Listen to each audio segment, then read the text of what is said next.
네, 메르스 환자의 발생은 3년 만입니다. 3년 전에 온 나라가 충격과 혼란에 빠졌던 기억이 지금도 생생합니다.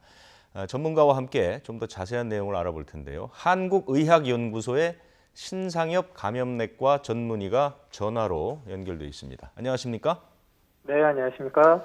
우리 그 신상엽 전문의께서도 3년 전에 이 메르스 사태 때 관여를 하셨었나요? 관여를 하진 않았고, 이제, 당시에 전문가로서 여러 조언들을 했었습니다. 네, 그때와 지금과는 상황은 좀 다를 것 같은데 우선 제가 그 위기 단계에 대해서 먼저 좀 질문을 드리려고 하는데요. 지금 그 환자의 상태가 그렇게 나쁘지는 않고 환자도 지금 이제 1명에 그쳤는데 위기 경보 수준을 한 단계 올렸거든요. 이유가 있는 네. 건가요? 그 감염병이 발생했을 때 그 감염병 위기 경보 수준이라는 것이 있습니다. 네, 그게 이제 관심, 주의, 경계, 심각 이렇게 이제 나눠지는데요. 네, 메르스의 경우는 이제 관심 단계는 이제 지금까지는 관심 단계였었는데 해외에 메르스가 발생해 있는 경우를 이제 관심 단계고 네, 이제 요번에 바뀐 주의 단계는 해외 메르스가 국내에 유입이 된 상태에서 이렇게 발령을 하게 됩니다. 네, 근데 이제 그 관심과 주의 단계의 차이점은 이제 질병관리본부의 중앙방역대책본부가 설치되고 그 메르스 관련해서 일일이 상황 점검이나 동향 보고가 이루어지는 차이가 있게 됩니다. 네. 그러면 지금 사태가 조금 더 심각해지면 다음 단계로 넘어갈 수도 있다는 말씀인데 그때는 어떻게 올라갈 수 있는 건가요? 그 경계 단계는 이제 지역사회 전파가 될 때 이제 발령되게 되고요. 심각 단계는 이제 전국적 확산 징후가 있을 때 이제 발령되게 되는데 네. 그런 단계로는 가지 않을 거라고 생각하고 있습니다. 아, 거기까지는 가지 않을 것 같다라고 생각을 하신다고요? 네. 그런 이유가 있습니까? 이제 메르스 같은 경우는 이제 그 증상이 생긴 상태에서 굉장히 오랜 시간 밀접하게 접촉을 해야지만 그 감염이 이제 이루어지는데 네. 지금 요번에 오신 분 같은 경우는 이제 호흡기 증상 자체가 병원에 그 음압 병상에 있는 상태에서 발생이 되는 상태이기 때문에 네. 사실 그 이전에 접촉된 사람들에게서 이 감염이 이루어지기는 좀 어려운 상태입니다. 아, 일단 격리가 완벽하게 됐다라는 점에 이제 조금 집중을 하시는 모양이군요. 이제 증상이 있기 전에 잠복기나 네. 이런 상태에서는 사실 감염이 거의 이루어지지 않기 때문에 네네. 다행히도 이분 그 호흡기 증상이 이제 병원에 입원해 있는 상태에서 나타났기 때문에 네. 그 이전에 이제 그 접촉했던 분들의 감염 위험성은 굉장히 낮다고 봅니다.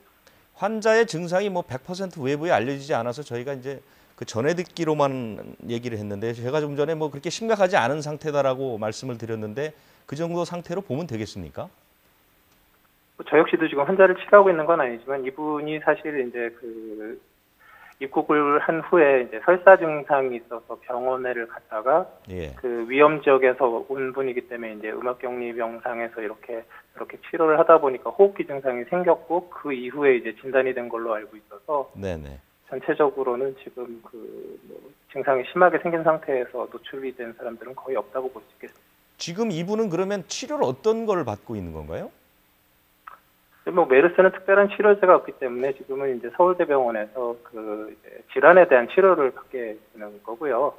질환에 대한 치료라는 건 이제 증상에 대한 치료를 말씀하시는 거죠? 네, 증상에 대한 이제 대증 치료를 하는 거죠. 네. 그 3년 전의 악몽이 자꾸 떠올라서 제가 이제 비교되는 질문을 좀 몇 가지 드리려고 하는데요.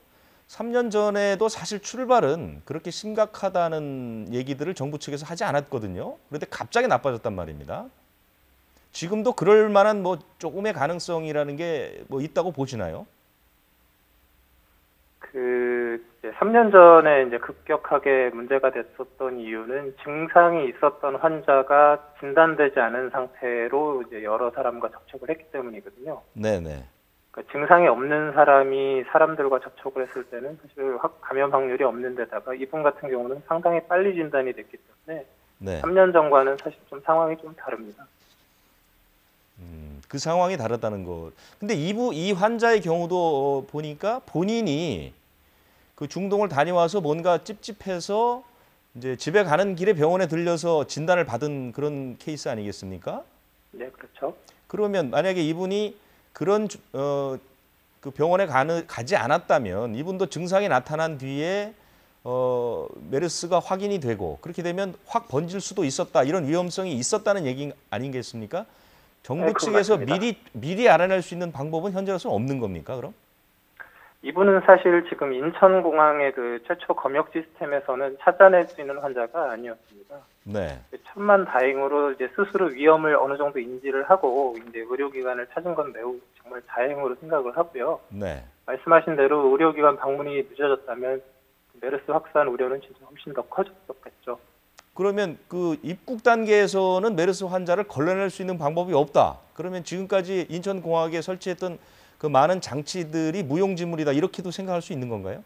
아, 그거는 아닙니다. 예. 이제 그 공항에서 이제 입국 검역을 할 때 우리나라는 상당히 좀 강화되어 있는 검역 시스템을 발동을 하거든요. 이제 크게 네네. 세 가지인데 하나는 이제 체온 확인을 하는데 그 중동 국가에서 입국하시는 분들은 검역관들이 직접 한 명 한 명 체온을 다 측정을 합니다. 네네. 그리고 이제 그 메르스 위험 국가에 가시는 분들은 이제 그 위험 지역에 도착했을 때랑 이제 귀국 후에 계속 문자 메시지를 보내서 네. 그 감염병 의심 증상들 설명해주고 이제 의료기관에 갔을 때 방문국 밝히라고 이제 문자 메시지도 보내고요. 네. 그리고 시스템적으로 이렇게 위험 지역을 갔다 온 경우에 있어서는 그 의약품 처방 시스템에 입력이 돼 있기 때문에 이제 진료를 보는 의사가 위험 지역에 갔다 왔다는 것들을 알 수 있게 돼 있거든요. 네. 근데 이 모든 그 시스템은 모두 다 이 환자가 증상이 생긴 이후에 걸러질 수 있는 시스템인데 네. 이게 이제 메르스 환자가 잠복기 상태에서 아무 증상이 없는 상태라 그러면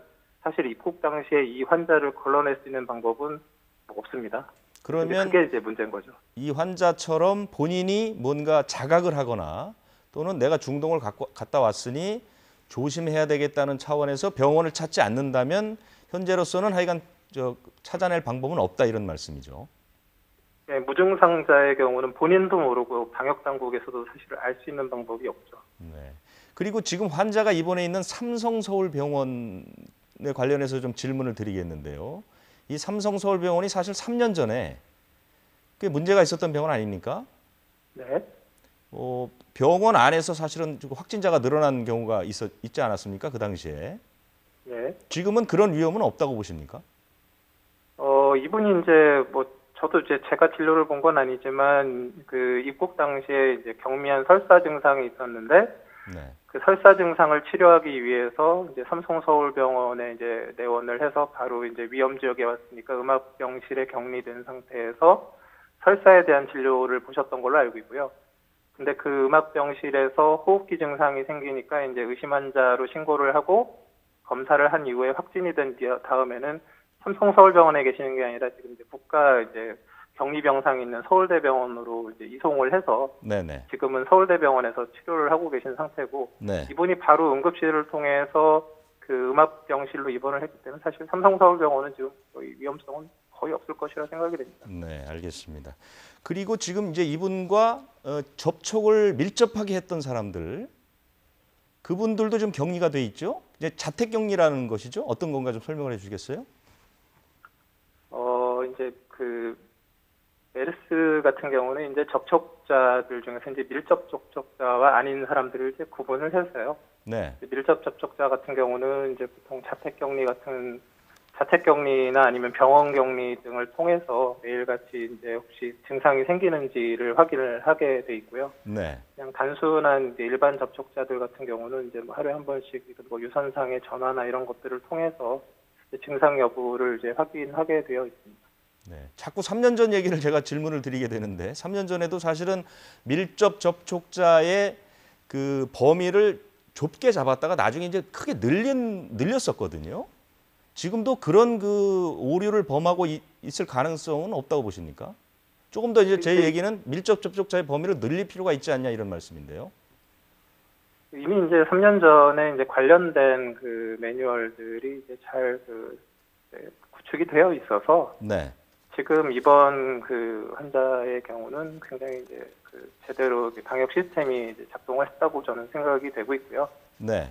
지금 뭐 계속 그 역학 조사를 하면서 혹시 또 밀접 접촉자가 있는지 확인을 하고 있는 걸로 보이는데 이제 뭐 굉장히 잘 찾아낸 걸로 지금 보고 있고 네. 잘 관리를 하고 있다고 보고 있습니다. 3년 전과는 조금 다른 상황이라고 보시면 됩니다. 국민들께서 이제 불안하신 이유 중에 하나가 사실은 그 당시에 많이 놀라긴 했지만 메르스라는 질병이 관심 밖에서 이제 멀어졌거든요. 모두들 다 잊어버렸단 말입니다. 그런데 갑자기 이제 또 중동에서 메르스 환자가 이제 확진이 됐다고 하니까 현재 중동에서 메르스 환자가 지속적으로 이렇게 확산되고 있는 그런 상황인가요? 메르스는 이제 2012년에 이제 아라비아 반도에서 발견된 이후에 지금까지는 대부분은 사우디아라비아에서 계속 환자가 발생을 하고 있고요. 지금 사우디에서 한 1,900명 정도가 지금까지 발생해갖고 일주일 전에도 사우디에서는 환자 발생이 계속 있었는데 네.